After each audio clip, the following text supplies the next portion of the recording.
오늘 말씀의 제목은 엘리야의 승천, 영원한 천국과 상급입니다. 열왕기하 2장 1절, 8절에서 14절 말씀 읽겠습니다.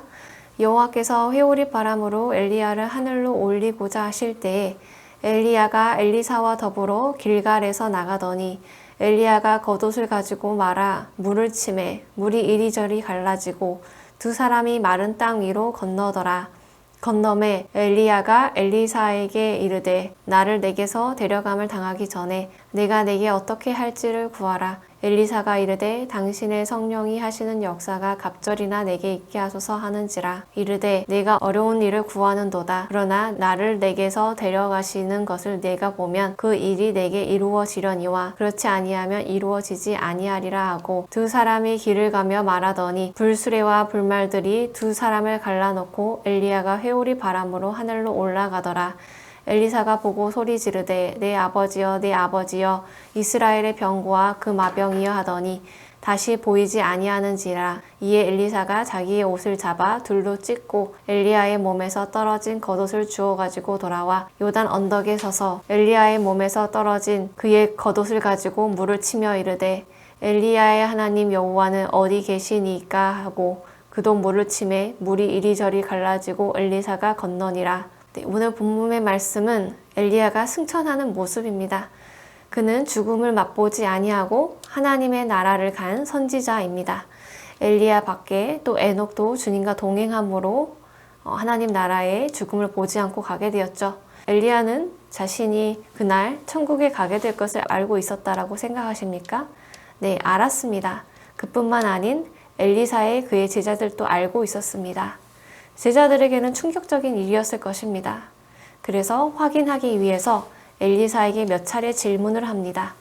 너 혹시 스승님이 들어 올라가시는 것을 아니? 엘리야는 주님께서 시키신 일을 신실하게 감당한 사역자였습니다. 하나님의 능력으로 그 일들을 감당했고요. 그가 하는 사역에는 하나님의 능력들이 나타났습니다. 바로 하나님께서 함께 하시는 증거이었고 하나님의 살아계심이 세상에 알려지고 그분의 뜻이 이루어지는 사역이었습니다. 하나님의 일을 감당함에 있어 그가 당한 환난과 어려움 또한 있었습니다. 바알의 제사장들을 하나님께서 심판하신 사건, 엘리야가 쌓은 제단에만 하나님의 불이 임한 사건이었죠. 그 후에 이세벨이 엘리야를 죽이기로 단단히 결심합니다.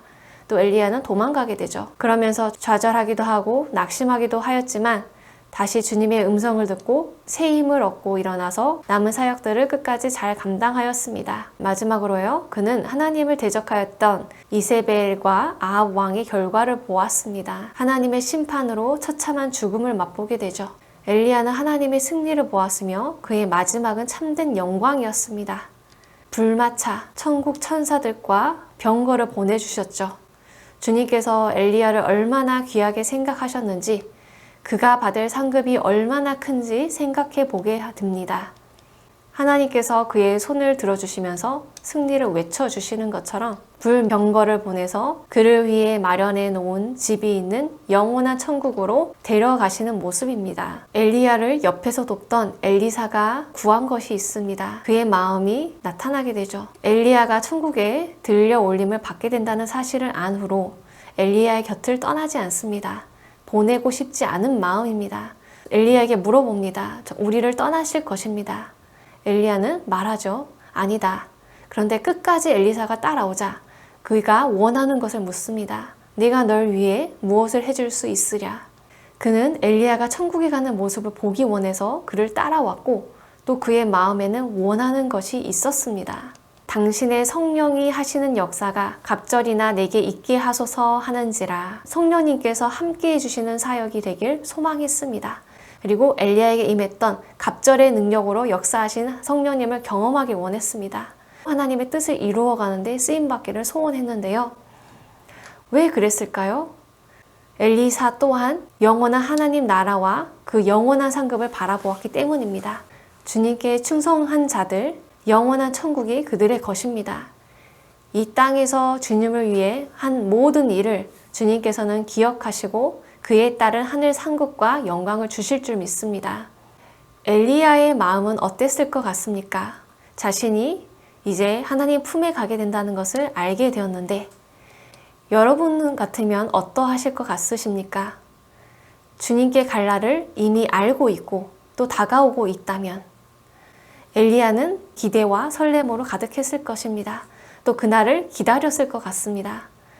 언제부터 알았는지는 모르겠지만 1년이 됐을 수도 있고 5년이 됐을 수도 있고 혹은 10년이 됐을 수도 있습니다. 근데 그 소망을 가지고 그날을 기다려 왔을 것입니다. 주님께서 나를 데리러 오신다고 하셨는데 그 데리러 오시는 날을 그 하나님 나라를 꿈꾸었을 것입니다. 하나님 아버지를 보게 되고 영원한 천국에 이제 주님과 영원히 함께 할 것이기 때문에 세상에 대한 미련이 없었을 것입니다. 물론 그의 인생을 볼 때도 하나님 나라만을 바라보며 신실한 종으로 섬긴 것을 볼 수 있습니다.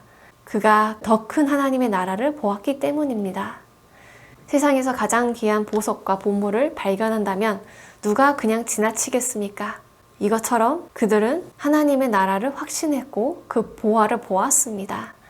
하나님께서 불병거를 보내 엘리야를 데려가시는 장면은 바로 엘리야가 누리게 될 영광과 천국에서의 삶의 한 부분을 적게나마 보여주고 있다는 생각이 듭니다.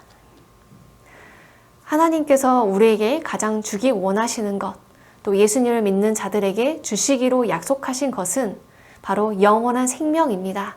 하나님과 영원토록 함께하는 삶이 바로 천국의 삶입니다. 어떤 이는 천국에 갈 날을 알고 있고 다른 일들은 모르는 사람들도 있지만 모든 그리스도인들이 알고 있는 것은 그들이 주님 품으로 갈 날이 다가오고 있다라는 것입니다. 예수님을 믿는 자들은 영원히 산다는 진리의 말씀을 붙들 때 우리의 보는 시각이 달라질 줄 믿습니다. 우리 또한 엘리야처럼 천국에 대한 소망을 품고 바라보게 되어야 될 줄 믿습니다. 요한복음 11장 25절에서 26절 말씀, 예수께서 이르시되 나는 부활이요 생명이니 나를 믿는 자는 죽어도 살겠고 무릇 살아서 나를 믿는 자는 영원히 죽지 아니하리니 이것을 내가 믿느냐. 이 말씀은 예수님을 믿는 자라면 죽음이 아닌 주님 안에서 부활이요 천국 삶의 시작임을 말하고 있습니다.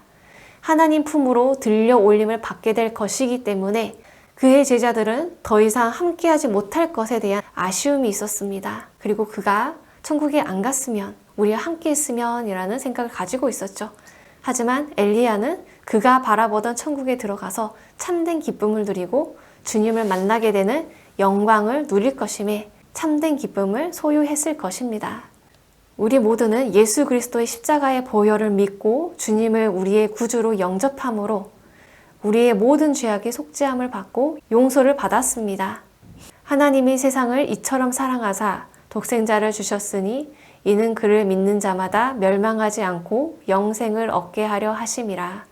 예수님과 함께하며 주님을 섬기는 삶은 천국을 바라보면서 이 땅에서 성령님의 역사를 경험하며 주님의 뜻을 이루는 삶인 줄을 믿습니다.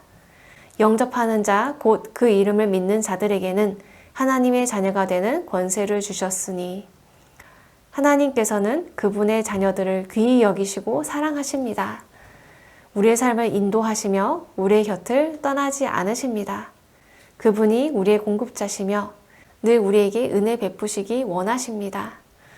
우리 모두 하나님의 뜻을 이루어가는 귀한 하나님의 자녀들의 삶이 되어지길 축원합니다. 기도하겠습니다. 주님, 저 천국을 바라보며 영원한 상급을 쌓는 삶이 되길 원합니다. 주님의 마음을 알게 하여 주시고 주님과 동행함으로 성령님의 역사를 경험하기 원합니다.